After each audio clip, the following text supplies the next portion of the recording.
The transport ship Starlight Dawn moved quietly through the black sea of space. Its engines hummed with a steady rhythm, carrying 200 passengers across the trade route between colonies. For most travelers, it was a routine trip, long but safe. But in the rear section of the ship, fear hung in the air like smoke. She sat there, chained to a reinforced seat, her wrists bound with steel cuffs, her ankles locked, her head lowered as if in defeat. But the marks on the guards' arms told another story. 3 passengers had already tried to approach her. 3 passengers had walked away with deep bleeding bite marks. Her teeth were sharper than human blades, and her strength unnatural. The whispers grew louder every hour. She's a monster. Someone muttered. Shouldn't even be allowed here, said another. Children hid behind parents. Guards stood farther away than usual, afraid of another outburst.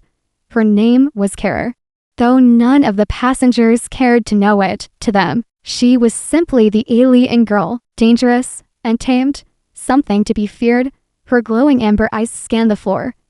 But every so often she looked up, and in those eyes there was not just rage, but something deeper, something that looked like pain. When the 4th passenger stepped into the cabin, everything changed. Evan Cole entered without armor, without a weapon in hand. He was tall, built like a soldier, though his uniform was plain. His calm steps echoed as he crossed the floor. All eyes turned toward him. The guards shifted nervously. Stay back, one warned. She bites. Evan did not answer. He simply walked forward until he stood in front of her. Kara raised her head. Her lips curled back to show sharp teeth. She hissed low, the sound of warning. Everyone expected him to recoil, to draw a weapon, to call for help. Instead, he extended his hand, open and steady. His voice calm, quiet, almost gentle. If you wanted to kill me, you would have done it already. The passengers gasped. A few backed away. Kara blinked. Her chest rose and fell.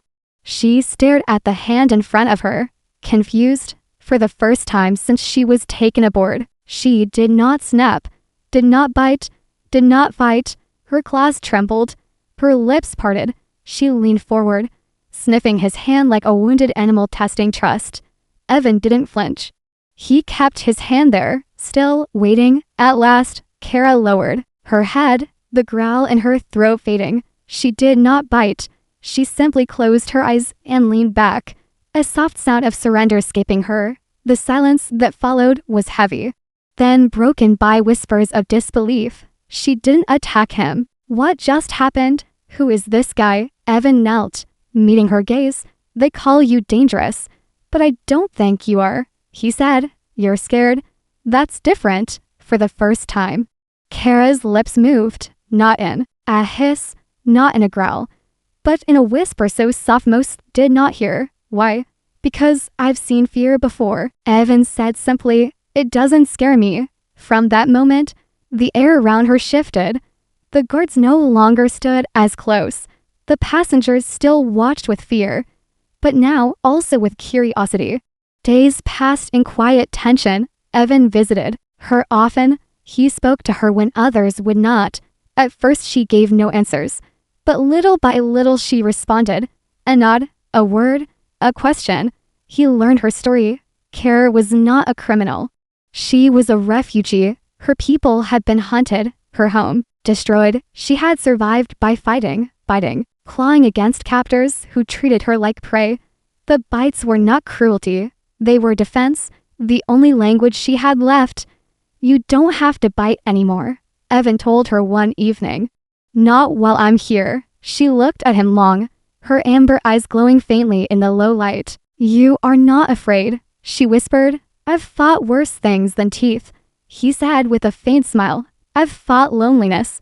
Her gaze softened for the first time. But peace never lasted long in space. Halfway through the journey, alarms blared. The ship shook as impacts rattled its hull. Outside, pirate raiders descended like wolves. Their ships latched onto the transport with magnetic hooks. Boarding clamps dug into steel. Doors buckled under the force of explosives. Passengers screamed. Guards scrambled. The captain's voice echoed through comms. All hands defend. They want the cargo. Everyone knew what cargo meant. They wanted Kara. Her kind had bounties on their heads, rare, valuable, hunted across sectors. The guards turned to her. Some wanted to protect. Others wanted to throw her to the raiders to save themselves. But before they could act, Evan stepped in front of her. Blaster fire cutting through the air. His voice was steady, hard as steel. She stays. You'll have to go through me first. Kara stared at him, stunned. No one had ever stood between her and danger before. Not once in her life. The raiders stormed in, armored, weapons blazing. Evan fought with the precision of a veteran. His hands moved fast, striking, shooting, blocking. But numbers pressed hard. A blade slashed his arm, blood staining his sleeve. He didn't fall. He didn't retreat. He kept standing. Kara's instincts screamed. Her chains clinked as she pulled. Her eyes burned. For the first time, she wanted to fight not just for herself, but for him. With a roar, she tore free of her restraints. Her claws flashed. Her teeth sank into armored throats. Her strength unleashed like wildfire. She fought beside him. Her feral power matched with his disciplined skill. Together, they cut through the raiders, forcing them back. The passengers who once cowered now watched in awe. The monster they feared was saving them. The human they doubted was leading her. At last, the raiders retreated, their ships breaking free, disappearing into the dark. The transport lay scarred, but alive, in the aftermath. Silence filled the cabin. Guards lowered weapons. Passengers stared. None could find words. Kara stood there, her chest heaving, blood dripping from her claws. Evan's hand rested on her shoulder. Steady, grounding, she turned to him, her voice raw.